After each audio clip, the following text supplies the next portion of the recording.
اعوذ بالله من الشیطان الرجیم بسم الله الرحمن الرحیم.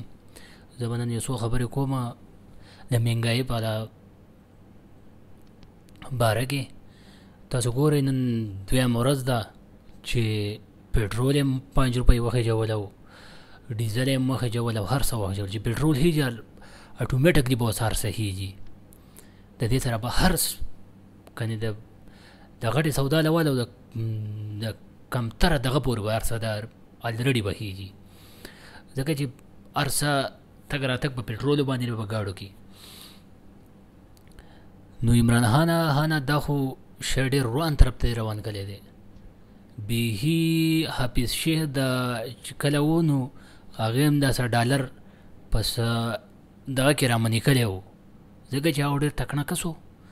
نو هغه هم ترې مسلم لیګ نون او پیپل پارټۍ والا سیټ ته کو چې دا ترې لرې شي. د نور په دې کې په دې وزیرانو کې نور دوی د کار څوک نشته.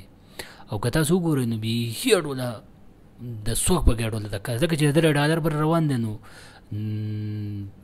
مشکل دی د سره داسې ټیکنیکل خلک ورسوي.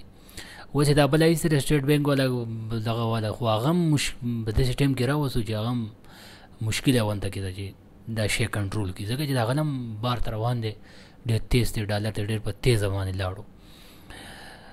نو زما زیات تر عمران خان ته دا دغه دی بهي چې ټیکنیکل خلک والا لاندې دننه والا چې دا شی راته لږ ټیک کړي، کنې په ایماندارۍ که دغه شی دې روان کړی که یو وټ ته بیا زما له ولیدو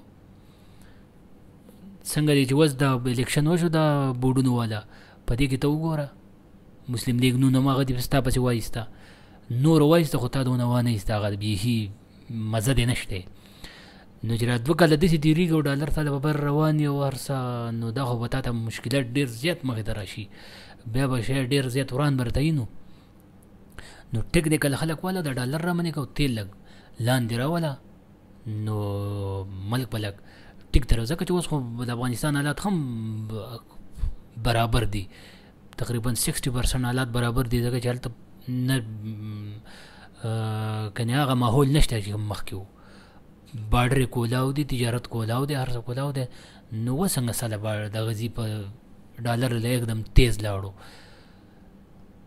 نو په دې باندې لږه نظرثاني وکړه د ډالر بېرته ښکته راولی، ځکه چې شی ډېر روان دی، د غریب د دغه له ورخې له بار ته وتی دی، شی ډېر مهنګایي ډېره تیزه روانه ده.